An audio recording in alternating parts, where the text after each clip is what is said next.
ลาดบ้านตงโอ้หนาข้าวแล้วเพิ่นแดวเขาแล้วน้ำ นอชื่อปลาดุก ใส่ปลาดุกกันโอ้ เอาไปถ่ายหูถ่ายหอย ใส่ชาวพันธุ์บ่นี่ แช่หนึ่ง โอ้ย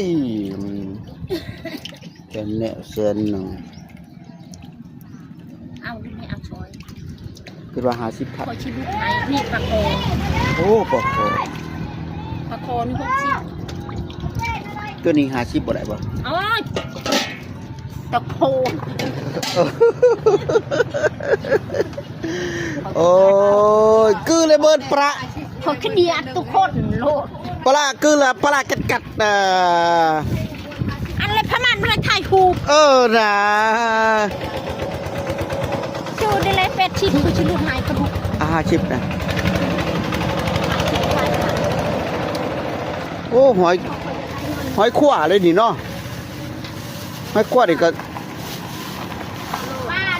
เด้อชิไข่เล่น โอ้ ชื่อ อัน ได้ นี้ ไข่หมด แม่งอันนี้แม่งกิโจ นี่10,000ไข่หมด 10,000บาทนี่พี่น้อง10,000เบิ่งลอง10มึงก่อนเอา10,000ข่อยมีเงินแต่10,000กว่ามัน มันโตเด้อไอ้จะทักชื่อได้เลยป่านี่10,000 พี่พี่น้องชาวบ้านตงเฮา ซอยก็บ่สิ มีแต่ผู้จบๆงามๆเด้อเบิ่งเด้อพี่น้องเด้อมาสู่ซอยเพิ่นแหน่ไผไก่มาทางนี้ทางชีผาเนี่ยทางชีผาเนี่ยนี่